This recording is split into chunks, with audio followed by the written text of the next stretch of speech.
Hello বন্ধুরা, good morning. Welcome back to my channel my simple lifestyle. আশা করি তোমার সবাই ভালো আছো। আর আমি তোমাদের দুষ্টু মিষ্টি বৌদি চলে এসেছি তোমাদের সামনে নতুন একটা ব্লগ নিয়ে।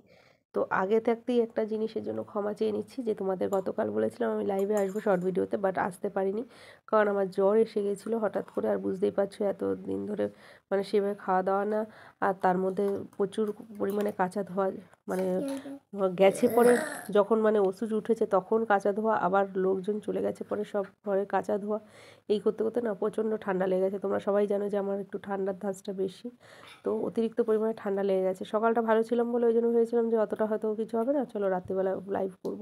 কিন্তু বিশ্বাস করো খুব ইচ্ছে ছিল তোমাদের সঙ্গে লাইভ করবো বলে। আমি সুন্দর একটা শাড়িও কিনে রেখেছি যেটা পরে আমি তোমাদের সাথে লাইভ করব। তো যাই হোক, চেষ্টা করবো আজকে যদি শরীরটা ভালো থাকে অবশ্যই তোমাদের সাথে লাইভ করা। আর ওদিকে দেখো গান চলছে, আমি একটু নেচে নিলাম, কোমরটা একটু নাচিয়ে নিলাম, কারণ কোমর নাচিয়ে নাচিয়ে গান কাজ করতে না বেশ ভালোই লাগে। আমার তো বেশ ভালো লাগে, কার কার ভালো লাগে আমি জানি না। তো চলো দেখতে থাকো আজকে বৌদির ব্লগটা। বৌদি করতে চলেছে আজকে বেড ক্লিনিংয়ের ব্লগ। আজকে থেকে সুন্দর সুন্দর নতুন নতুন মানে তোমাদের মন ভালো করে দেওয়ার মতন কিছু ব্লগ নিয়ে চলে আসছি তোমাদের সাথে। আর লাইভেও চলে আসবো খুব তাড়াতাড়ি সুন্দর সুন্দর লাইভ নিয়ে, যেরকম তোমরা লাইভে বৌদির সঙ্গে কথা বলতে চাও, দেখতে চাও, ঠিক আছে? তো আজকে ভিডিওটা কেমন লাগলো প্লিজ বলবে, কমেন্ট করতে কেউ ভুলবে না। আর আমি আজকে রান্না বান্নাও করিনি, কেন বলো তো? কারণ প্রচুর তরকারি ফ্রিজের মধ্যে রয়েছে। ভাত শুধু করেছি, ছেলে আর আমি ওই তরকারি বের করে গরম করে করে খাচ্ছি। আজ দুদিন ধরে এটাই করছি, কারণ হলো গিয়ে এখনও পর্যন্ত শেষ হয়নি। আর ওগুলো শেষ না করে না নতুন করে রান্নাবান্না করতে চাইছি না। কী বলতো, খাবার অপচয় করাটা আমার একদমই পছন্দ না। খাবার কেন, কোনো জিনিসই অপচয় করাটা আমার পছন্দ না। আশা করি তোমরা একটুখানি জিনিস এতদিনে বুঝেছো বৌদির থেকে, বৌদির ব্লগ দেখে। আমি যে কোনো জিনিস মানে খুঁটিনাটি যে কোনো জিনিস আমার পছন্দ না। আমি মনে করি পয়সা দিয়ে প্রত্যেকটা জিনিস কেনা, সেটা খাবার হোক, জামা কাপড় হোক, বিছানাপত্র হোক, যে কোনো। দেখেছো তোমরা আমরা বিছানার চাদর আমি ছিঁড়ে গেছে সেগুলোকেও পেতেছি, কেন? কারণ আমার পছন্দ না। যতটুকু পরা যায়, হ্যাঁ হয়তো বলবে বৌদি তাহলে তুমি নতুনত্ব শাড়ি পরো কেন? নতুনত্ব শাড়ি পরি এই কারণে তোমাদের জন্য, কারণ তোমরা সবাই সবসময় বলো যে বৌদি যে তুমি একটু নতুন কিছু পরে আসতে পারো, নতুন একই সেই একঘেয়ে শাড়ি, ওই কারণে। আর নাহলে জাস্ট না।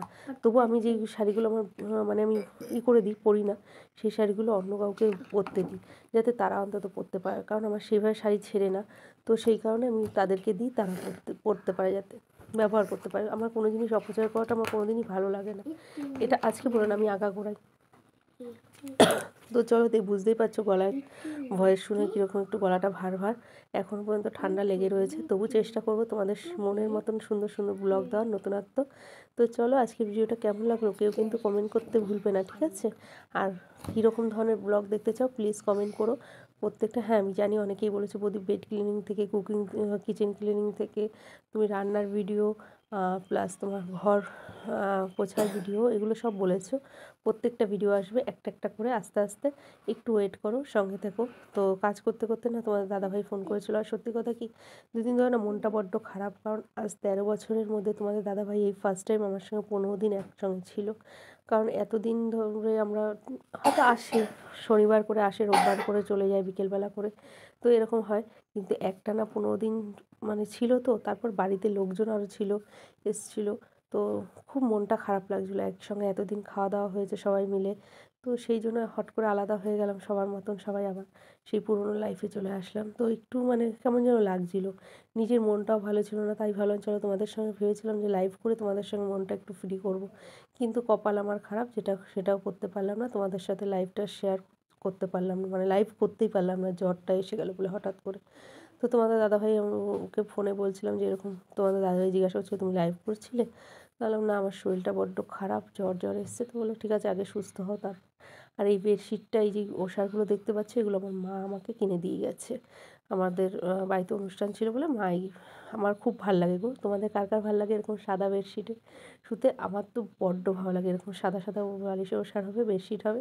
তোমার দাদাভাই একটু চিৎকার করে, কেন বলো তো? বলে নোংরা হয়ে যাবে, নোংরা হয়ে যাবে। কিন্তু কী করবো বলো, নোংরা হয়ে যাওয়ার জন্য কি নিজের পছন্দটাকে লুকিয়ে রাখবো বলো? আমার তো খুব ভালো লাগে। তোমাদের কেমন লাগলো আমার বেডশিট বিছানাটা প্লিজ কমেন্ট করে জানিও, ঠিক আছে?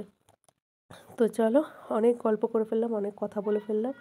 সুন্দর সুন্দর এখন থেকে রোজ রোজ ভিডিও পাবে, ব্লগ পাবে দেখতে। সবাই একটু সঙ্গে থেকো, পাশে থেকো, সাপোর্ট করো।